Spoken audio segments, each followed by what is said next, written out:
Senator, what happens if the president doesn't get the vote? Will he take action? Well, that's a question only the president can answer, but you know, under the law, the president already had the authority to take a military strike should he choose to do so. He felt it was important to come to the Congress to get the support of the Congress in order to take this action. But he obviously doesn't see the right that he has under the law. So I think their first and foremost expectation is that they will achieve getting the vote they need in order to have that support. And so that's what we look forward to working on this week. Senator, sorry, I got in here a little bit late, but in terms of Assad's interview... You can always... Well, thank you. But in terms of what Assad told Charlie Rose last night is that, you know, if the U.S. does strike, you know, we can expect everything and anything. So how should we... Look, I think Assad will say and do anything in order to avoid the strike. And so I think that Assad is a consummate liar, and at the end of the day, he will say and do anything to try to avoid the strike. This is a man who, in my mind, I have no doubts that he or someone in his regime that he empowered ultimately allowed chemical weapons to be used against innocent civilians, including the death of 400 children. Anyone who does that doesn't have credibility, in my mind, to say anything. Now, as it relates to potential actions, the reality is I think we have done a great deal of analysis about what are the possibilities of retaliation. And I think we have come to the conclusion that inaction is greater than the consequences of any action. Assad wants to stay in power.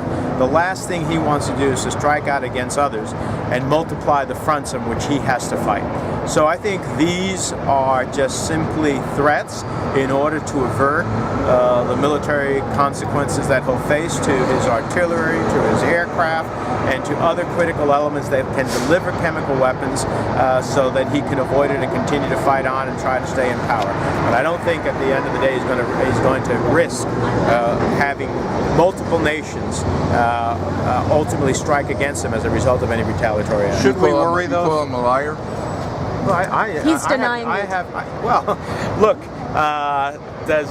do most people who commit a crime, particularly a crime against humanity, a crime that is the equivalent of a war crime, come forth and say, I did it?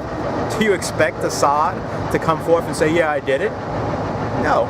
I mean, the reality is that, you know, we know that the rockets that were fired into the suburbs of Damascus came from those areas controlled by Assad. We know that those type of rockets only exist in the domain of the Assad forces.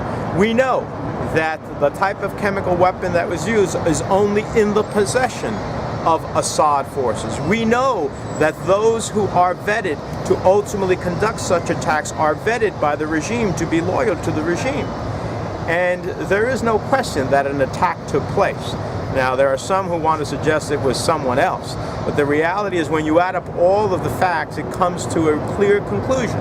And that conclusion is that Assad, his regime, conducted chemical attacks against innocent civilians, killing over 400 children. And if that doesn't shock the conscience of humanity, and if it doesn't send us a clear message that he has been doing this before in smaller quantities, if you don't stop someone who does this, they will continue to do it broader and broader. And the message you send in the world, if you have chemical weapons, go ahead and use them, because the world will do nothing, even though you're violating international law, even though this is among the most heinous of actions you can take.